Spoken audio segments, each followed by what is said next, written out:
पुरुषोत्तम का ये है कि पुरुषोत्तम, हमें पता है कि पुरुषोत्तम नहीं पढ़ता, तैयारी नहीं करता है, आता है बैठता है क्लास में सब कुछ करता है, लेकिन वो सिर्फ इसलिए आता है कि रोशनी और चांदनी को लेके आता है, यही तो इसका पुरुषोत्तम का भी बहुत अच्छा सपोर्ट है। तो अभी अरफाज सर, हाँ कोई दिक्कत नहीं, कंटिन्यू करो।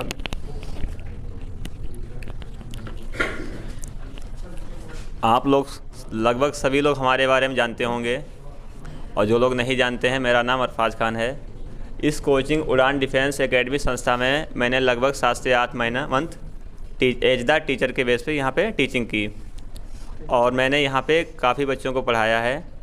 और इस कोचिंग में लगभग काफ़ी बच्चे अच्छे हैं जो एवरेज से ऊपर हैं, और कुछ बच्चे ऐसे हैं जो इस बार जो फेलियर हुए हैं तो वो उनकी नादानी थी, जो उस नादानी को, अपनी गलतियों को सुधारें।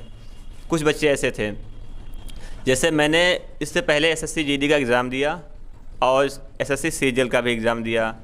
एसएससी जीडी में मेरे साथ ये हुआ था कि मेरे डॉक्यूमेंट में मैं अनफिट हो गया था। एक बनता है EWS, इकोनॉमिकल वीकर सेक्शंस, बहुत जनरल वालों के लिए होता है स्पेशल, वो मेरा इंस्पायर था। इसकी वजह से उन्होंने मुझे जनरल में कन्वर्ट कर दिया, तो वहाँ से मैं बाहर हुआ। दूसरा ये था, जब मैंने एसएससी सीजीएल का एग्ज़ाम दिया तो मैं प्री क्वालिफाई था, मेंस का भी एग्ज़ाम दिया और मेंस में भी मैं फेल हो गया।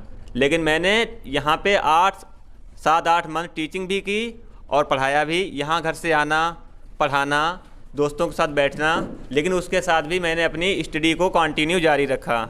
इस बार मैंने फिर पुनः प्रयास किया तो एसएससी जीडी में मेरे 133 मार्क्स आए, जिससे मुझे CISF की पोस्ट अलाउड हुई मेरे लिए। और मैंने यूपी कांस्टेबल का भी एग्ज़ाम दिया, वो एग्ज़ाम भी मेरा क्वालिफाई हुआ।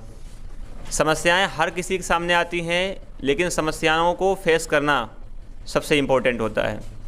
सफ़र शुरू करता हर कोई है, मंजिल तक पहुंचना बड़ी बात है। तो यहाँ पे एग्ज़ाम में 2 किस्म के स्टूडेंट बैठते हैं। एक स्टूडेंट होगा जो फ्रेशर होगा, और एक वो स्टूडेंट होगा जो कई अटैम्प्ट कंटिन्यू दे रहा है।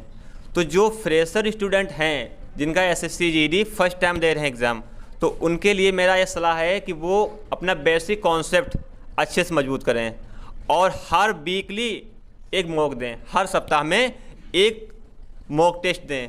और उस मॉक टेस्ट का मतलब ये नहीं है एसएससी जीडी का मॉक टेस्ट आपने 1 घंटे में दिया। 1 घंटे में मॉक टेस्ट आप देंगे, लेकिन उसमें 2 घंटे लगाइए। 1 घंटे फिर उस मॉक टेस्ट का आकलन कीजिए कि कौन सा सब्जेक्ट आपका ज़्यादा वीक है और कौन सा आपका स्ट्रॉन्ग है। जो ज़्यादा वीक पे है उससे ज़्यादा फोकस कीजिए। दूसरा, वो स्टूडेंट जो कई अटैम्प्ट देते आ रहे हैं कंटिन्यू, उनके लिए मेरा एडवाइस ये है कि वो सुबह मॉर्निंग में एक ऑफलाइन मॉक दें। आप नियरेस्ट हैं एग्ज़ाम के। वो स्टूडेंट जो फ्रेशर नहीं है, उनका 3rd अटैम्प्ट है, 2nd 4th अटैम्प्ट है एसएससी जीडी का, उनका बेसिक कॉन्सेप्ट क्लियर है, तो वो सुबह मॉर्निंग में उठें और सबसे पहले मेरी सलाह, मेरा अनुभव है कि वो एक ऑफलाइन एसएससी जीडी का मॉक दें। उसके बाद वो आकलन करें, फिर अपना दिन भर का जो भी उनका रूटीन है पढ़ने का, सारे सब्जेक्ट को कंटिन्यू रखें। फिर जब उनका शाम को सोने के वक्त होता है तो उस समय वो ऑनलाइन एक मॉक टेस्ट दें, फिर उससे आकलन करें। तो इससे आपको 24 घंटे के अंतराल में आप 2 मॉक लगाएंगे, इससे आपको बहुत बेनिफिट मिलेगा। एक ही बार में सक्सेस होना ज़रूरी नहीं है। आप स्टडी को कंटिन्यू रखेंगे तो आप एक दिन जरूर सक्सेस हो जाएंगे। देखिए, आप एसएससी जीडी के बारे में देखिए कि अभी जो बैच है, जो क्वालिफाई हुए सभी लोग यहाँ पे प्रेजेंट हैं। उसके बाद देखिए न्यू एसएससी जीडी आपका फरवरी से लेकर मार्च तक एग्ज़ाम कराने वाली है।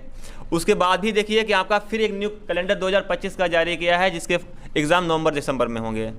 तो ये आप लोगों के लिए बहुत बड़ा बेनिफिट है। एसएससी जीडी भी है, यूपी लेखवाल भी आता है, तमाम ऐसी वैकेंसी आती हैं, लेकिन अपनी स्टडी को कंटिन्यू रखिए। आप खेलते हैं ठीक है, पढ़ते भी हैं, लेकिन हर चीज़ को टाइम देते हैं, लेकिन अपनी स्टडी को भी टाइम दीजिए। आप पार्टी में जा रहे हैं, बहुत अच्छी बात है, लेकिन पार्टी से वापस आए कम से कम 2 घंटे पढ़ लीजिए। कि आपका लगाव होना किताबों से बहुत ज़रूरी है। फिर आपके साथ जहाँ पे आप प्रॉब्लम में आते हैं, उड़ान डिफेंस एकेडमी में इतने अनुभवी टीचर हैं आपके सामने, जो आपकी हर एक समस्या को फेस करते हैं और सिंपल तरीके से आपको समझाते हैं। यहाँ पे टीचरों का अनुभव है, एक्सपीरियंस के टीचर हैं। तो इसी सब बातों के साथ मैं अपनी वाणी को विराम लेता हूँ और आप सभी के उज्जवल भविष्य की कामना करता हूँ।